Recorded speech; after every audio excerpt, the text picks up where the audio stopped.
ভালো লাগছে, খুবই ভালো লাগছে। আসলে একই সঙ্গে অনেক কিছুকে দেখাও হয় এবং আমার নিজের মতটা প্রকাশ করার সুযোগ পাই, ভালো লাগে। আমাদের সংগঠন হওয়ার পর থেকে ধীরে ধীরে এগিয়েছে, আমি খুশি, ভালোই এগিয়েছে। আমি আমার প্রত্যাশা যে সামনে আরো বেটার একটা জায়গায় আমাদের সংগঠন যাবে এবং সেই প্রত্যাশাই রাখি। সকল ক্ষেত্রে শিল্পীদের সহযোগিতার ক্ষেত্রে শিল্পীদের নানান ধরনের সমস্যা তো আছেই এবং আমাদের আসলে অনেক কিছুই করার আছে, সেগুলো অনেক অভ্যন্তরীণ। সেইগুলো আসলে তাদের সঙ্গে আলাপ আলোচনা, আগে নির্বাচিত হোক, তাদের সঙ্গে আলাপ আলোচনা হোক, তারপর আমরা বুঝতে পারবো যে আমরা আমাদের কোন কত দূর এবং আমরা কত দূর যাবো, তবে আমাদের যাওয়ার ইচ্ছা বলবো। আমি খুব হ্যাপি এবং আমি নিজে দর্শক হিসাবে বলবো, দর্শক হিসাবে আমার খুব ভালো লেগেছে। এর প্রচারণায়ও আমি অংশ নিয়েছি এবং দর্শকরা খুবই খুশি এবং বেশ ভালো চলছে। চক্কর আরো ভালো চলুক এই কারণে।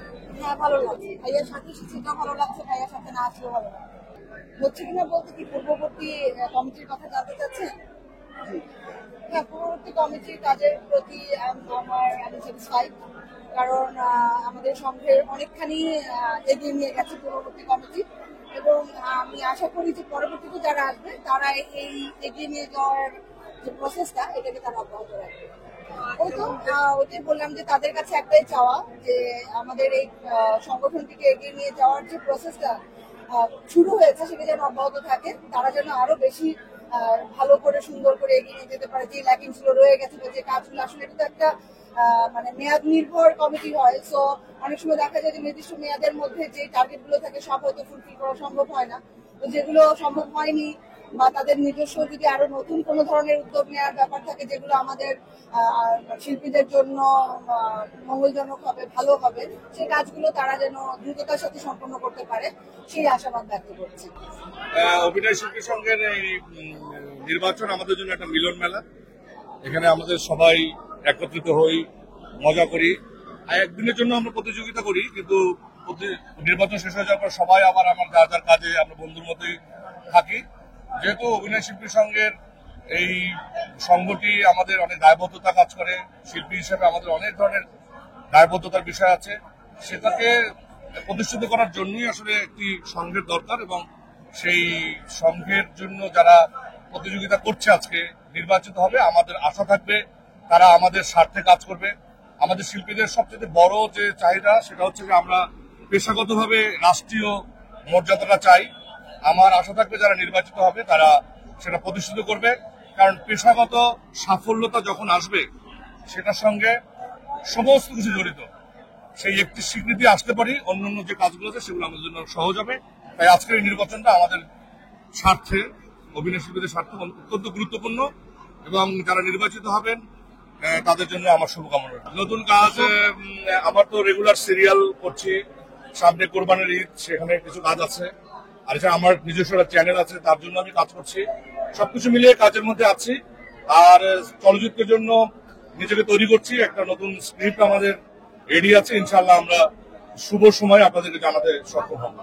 এর জন্য বলতে চাই যে আপনারা দর্শকরা আছেন বলেই আমরা বেঁচে আছি, আপনাদের মনের ক্ষুধা আমরা মিটাই এবং দর্শকরা ভালোবাসে বলেই আমরা বেঁচে থাকি এবং দর্শকদের জন্যই আমরা। তো দর্শকদের জন্য আমার ইয়া থাকবে যে যাতে তারা ভালো নাটককে সাধুবাদ জানায় এবং ভালো কাজের জন্য স্বীকৃতি তারা দেয়, এটাই আমার দর্শকের কাছে প্রধান এবং প্রথম চাহিদা।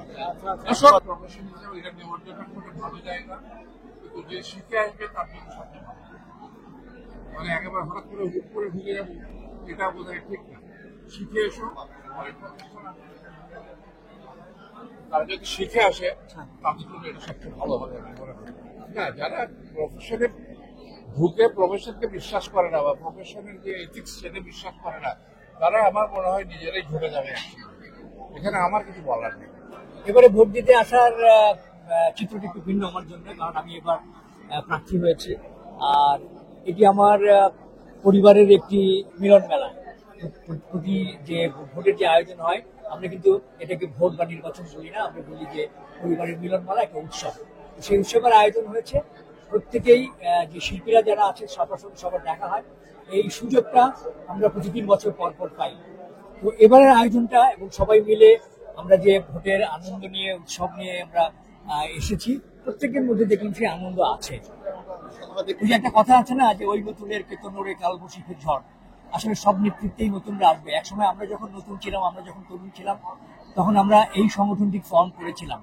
আজকে অনেক নতুন সদস্য যারা এই সংগঠনের সদস্য হয়েছেন, তারা এই সংগঠনকে ভালোবেসে সদস্য হয়েছেন এবং প্রতিটি সদস্যের সঙ্গে সদস্যের যে আন্তরিকতাপূর্ণ সম্পর্ক, সেই সম্পর্ক নিয়ে কিন্তু তারা এই সংগঠনকে বিলং করছে। তো সুতরাং যারা নতুন, তারা নতুন নেতৃত্ব দেবে, তাদের মধ্যে থেকে নতুন নতুন চিন্তা আসবে, দেশকে যারা নতুনভাবে এগিয়ে নিয়ে যাবে, এই সংগঠনকেও তারা নতুনভাবে নতুনদের হাত ধরেই সামনে এগিয়ে যাবে। যারা পুরনো আছেন বা যারা বয়োজ্যেষ্ঠ আছেন, তাদের কাছ থেকে মতামত নিয়ে, তাদের সাথে নিয়ে, তাদের উপদেশ সাথে নিয়ে তরুণরা এগিয়ে যাবে এবং সংগঠনের কল্যাণে, শিল্পীদের কল্যাণে সবাই কাজ করবে। এটি হচ্ছে এই সংগঠনের লক্ষ্য। আমার ভক্ত যারা আছে, তারা আমার কাজ দেখে আমাকে ভালোবেসেছেন। আমি চাই যে তাদের ভালোবাসা নিয়ে সবসময় কাজটা করে যেতে।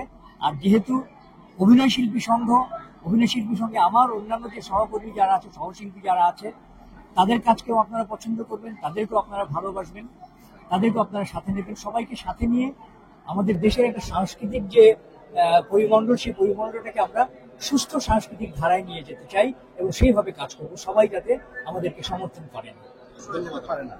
এখানে প্রথমে ইন্টারভিউ দিতে হয়, ইন্টারভিউ দিয়ে সে একটা সদস্য পদ পান প্রাথমিকভাবে, তারপর দ্বিতীয় ধাপে তাকে ইন্টারভিউ দিতে হয় এবং সেখানে বাংলাদেশের যারা অভিজ্ঞ শিল্পী, আমাদের অগ্রজ যারা আছেন, তাদের সাথে কথা বলে তারা একটা ইন্টারভিউ করে তাকে পূর্ণাঙ্গ সদস্য পদ দেন। পূর্ণাঙ্গ সদস্য হওয়ার পরে তার যদি চাঁদা পরিশোধিত থাকে এবং গঠনতন্ত্র অনুযায়ী তার সদস্য পদ যদি আপডেটেড থাকে, তাহলে সে ভোটার হতে পারে। সুতরাং ভোটার যারা আছেন, নতুন পুরনো মিলে সব ধরনের শিল্পীকে আপনারা এখানে দেখতে পাচ্ছেন। তো সেই জায়গা থেকে যে যারা এবার নির্বাচন করছেন, নতুন যারা নির্বাচন এসেছেন, নিশ্চয়ই নতুন নতুন কোনো তাদের পরিকল্পনা আছে। সেই পরিকল্পনাগুলো পুরনো কাজের সাথে যুক্ত হয়ে নতুন কিছু, ভালো কিছু হবে বলে প্রত্যাশা করি। আসলে আমরা যখন ভোটে অংশগ্রহণ করি, তখন অনেক পরিবর্তনের গল্প করি। আমার মনে হয় পরিবর্তনের গল্পের দিকে মনোযোগ না দেওয়ার চাইতে আমাদের পূর্বে যারা নেতৃত্বে ছিলেন, যারা আমাদের বড়রা এই সংগঠনটাকে আস্তে আস্তে একটা পর্যায় থেকে আজকের এই পর্যায়ে নিয়ে আসছেন, তাদের যে ধারাবাহিকতা, সেটাকে ধরে রাখাই আমাদের মূল কাজ হবে বলে আমি মনে করি। আসলে এইটা হচ্ছে যে আপনাদের কাছে কিভাবে এই ধরনের খবর যায় জানি না, মানে ন্যায্য মূল্য পায় না, এইটা আসলে ঠিক না। শিল্পীর মূল্য তো আসলে ন্যায্য মূল্য যেটা পাওয়ার সবাই পায়। এখানে কেউ কাজ বেশি করে, কেউ কম করে। বর্তমান সময়ে আমরা যারা কাজ করতেছি, আমরা যেটা মনে করি, যোগ্যতার পাশাপাশি যোগাযোগ একটা মানে পন্থা, যোগাযোগটা ভালো থাকতে হয়। অনেক শিল্পী আছেন, আগের যারা আছেন, তারা হয়তো ওরকম ভাবে যোগাযোগটা করেন না, যে কারণে কাজ কিছুটা কম থাকতে পারে, ন্যায্য মূল্য পান না, ব্যাপারটা ওরকম না। তবে এটা তো একটা পরিবার, সব পরিবারেই ছোটখাটো কিছু সমস্যা থাকতেই পারে, এটা এত বড় করে দেখার কিছু নাই। আমরা আমাদের পারিবারিক সমস্যা পারিবারিকভাবে সমাধান করে নিব। এটার ব্যাপারে আমরা খুব কঠোর থাকবো, এইটার ব্যাপারে কোনো আপোষ হবে না। এই যে ধরেন নাটক, তো ধরেন এমন একটা মাধ্যম, এখানে বাবা মা ছেলে মেয়ে একসাথে বসে দেখার মতো জিনিস। এখানে যদি ভালগার কিছু আসে, সেটাকে আমরা অ্যালাউ করবো না, কখনোই করবো না, ওটার সাথে কোনো আপোষ হবে না। হ্যাঁ, আমি আমার শিল্পীদের কাছে আমি যা করতে চাই সেটার এজেন্ডা তাদেরকে দেওয়া হয়েছে, তারা পছন্দ করেছে। সেই জায়গা এজেন্ডা অনুযায়ী আমি চেষ্টা করব সর্বোচ্চ দূর করা। সংগঠনে নতুন পুরনো মিলিয়েই সংগঠন দৌড় দেয়, সংগঠন এগিয়ে যায়। সেক্ষেত্রে নতুন পুরনো সংমিশ্রণে যে অগ্রযাত্রাটা হবে, সেটা নিশ্চয়ই দুর্দান্ত কিছু হবে। ন্যায্যতা আসলে শিল্পীর উপর ডিপেন্ড করে। তার কাছে ন্যায্যতা যে একরকম হতে পারে, সেটা হয়তো ডিরেক্টরের কাছে ন্যায্যতা অন্যরকম হতে পারে। যে এই পরিমাপটা করা আসলেই খুব কঠিন। পূর্বেও অ্যাক্টর সিকিউরিটি কারো যদি তার পাওনাটা কোনো জায়গা থেকে আটকে গেছে বা পায় নাই, সেক্ষেত্রে অ্যাক্টর সিকিউরিটির সালিশের মাধ্যমে তার পাওনাটা আদায় করে দিয়েছে। এই সাকসেস হচ্ছে 99.9%। সো অ্যাক্টর ইকুইটি নতুন করে করার কিছু নেই, এটা একটা চলমান প্রক্রিয়া। শিল্পীদের কোনো ক্যাটাগরি নির্ধারণ করার ক্ষমতা, শিল্পীদের পেমেন্ট নির্ধারণ কি কখনো কোনো সংগঠন করতে পারে? শিল্পীদের সংগঠন, যেমন যেটা ডাক্তারদের সংগঠনও যদি হতো, সংগঠন কি ডাক্তারদের পারিশ্রমিক কোনোদিন নির্ধারণ করে দিতে পারে? ওই যে বললাম, প্রত্যেকটা শিল্পী তার নিজেকেই নিরূপণ করতে হবে তার পারিশ্রমিকটা কত হবে, ডিরেক্টর নিরূপণ করে তার পারিশ্রমিকটা কত হবে। এই দুটোরই সংমিশ্রণে একটা পারিশ্রমিক নির্ধারিত হয়। সংগঠন কখনো কোনো শিল্পীর পারিশ্রমিক নির্ধারিত করতে দিতে পারে না। রিসেন্টলি আমার ঈদে দুটো কাজ যাচ্ছে, সিনেমা দাগি এবং জঙ্গি। আমার জন্য দোয়া করবেন। আমি সবসময় চেষ্টা করি আমার কাজে অন্তত নতুনত্ব আনার জন্য, যাতে আপনারা বেশি বেশি করে আমাকে ভালোবাসেন। আর সংগঠনে যদি আমি দায়িত্বপ্রাপ্ত হই, যদি দায়িত্ব আমার কাছে আসে, আপনারা দোয়া করবেন সংগঠনও যেন আমার অ্যাক্টিং অ্যাবিলিটির মতোই সংগঠনকেও নতুনত্ব কিছু দিতে পারি। Thank you. কারণ আমরা অলওয়েজ পজিটিভ মাইন্ডেড এবং আমরা সেই 90 দশকের মানুষ। আমরা যেভাবে বড় হয়েছি, যে নিয়মে বড় হয়েছি, যে নিয়মে নাটক থিয়েটার করছি, সুতরাং আমাদের প্রত্যাশা অলওয়েজ পজিটিভ।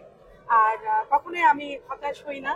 আমি মনে করি যে সামনের দিনগুলো ভালোই আসবে। তবে একটাই কথা, সেটা হচ্ছে সমন্বয় থাকতে হবে। অনেকগুলো সংগঠন আছে, সমন্বয় থাকতে হবে। সমন্বয়ের একটি অভাব আছে। আর শিল্পীরা হারিয়ে যাচ্ছে, পুরনো শিল্পীরা হারিয়ে যাচ্ছে, পুরনো নাট্যকার, পুরনো পরিচালক।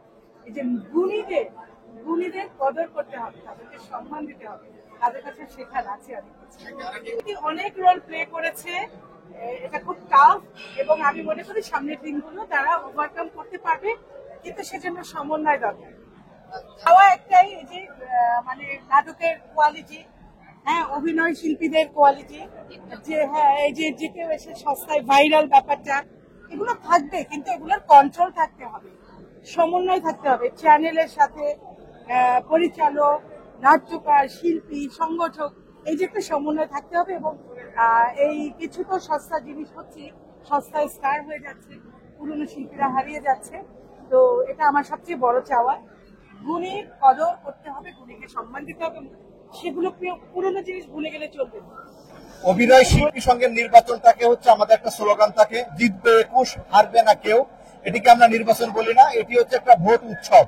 এই ভোট উৎসবে আমাদের সিনিয়র শিল্পী যারা আছেন, যদি বলি আবুল হায়াত থেকে শুরু করে জুনিয়র শিল্পী যারা আছেন, একেবারে নতুন শিল্পী, আমরা প্রবীণ ভোটার, নবীন ভোটার, নবীন শিল্পী সব মিলে একটা উৎসব মুখর পরিবেশে এই ভোটটি হয়। এই ভোটে কে হারবে কে জিতবে এ নিয়ে কোনো চিন্তা নাই। আমরা যারা ভোট দিব সবাই আমরা মনে করবো আমরা দিচ্ছি, যারা প্রার্থী তারা মনে করবে দিচ্ছি। আর এই বছরের ভোটের পরিবেশটা যদি আমরা বলি, অনেক নতুন ভোটাররা ভোট দেবে ভেবে চিনতে। আমরা যারা নতুন ভোটার আছি বা পুরাতন ভোটার আছি, সবারই এবার একটাই সিদ্ধান্ত, দেশ যারা শিল্পীদের সাথে থাকবে, শিল্পী সমাজের কথা বলবে, শিল্পী সমাজের সুখে দুঃখে থাকবে, তাদেরকে ভোট দিচ্ছি আমরা বা সবাই দিবে। এবং বিগত দিনে যদি আমরা বলি, বিগত 5-7-10 বছরে করোনাকালীন সময়, বিগত দিনে বন্যা থেকে শুরু করে বিভিন্ন সময় এই শিল্পী সমাজের পাশে যারা ছিলেন তাদেরকেই আমরা সাধারণ ভোটার আমরা ভোট প্রয়োগ করছি।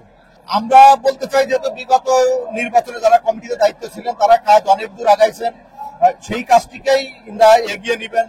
বিশেষ করে বিগত কমিটি আমাদের অ্যাক্টর সিকিউরিটির জন্য আফতাবনগরে প্রায় 4 কোটি টাকার একটি জায়গা সরকার থেকে বরাদ্দ পেয়েছিল। আশা করবো এই কমিটিতে যারা আসবেন সেই জায়গায় সেখানে একটি পল্লী গড়ে তুলবেন, একটা সিকিউরিটির অফিস থাকবে, তাছাড়া ডিজিটালাইজেশন করবে। এবং শিল্পীদের যে কর্মঘণ্টা নির্ধারণ হয় না, আমরা চাই শিল্পীদের একটা নির্দিষ্ট কর্মঘণ্টা নির্ধারণ হবে, শিল্পীদের একটা ন্যূনতম পারিশ্রমিক সেটাও এই কমিটি নির্ধারণ করবে। এবং অনেক শিল্পীরা কাজ করে টাকা পায় না, আমরা চাই ডিরেক্টরস গিল্ড বা আমাদের প্রযোজক সমিতি তাদের সাথে মিলে যাতে শিল্পীরা সময় মতো টাকাটা পেয়ে সে ব্যবস্থা তারা নেবে।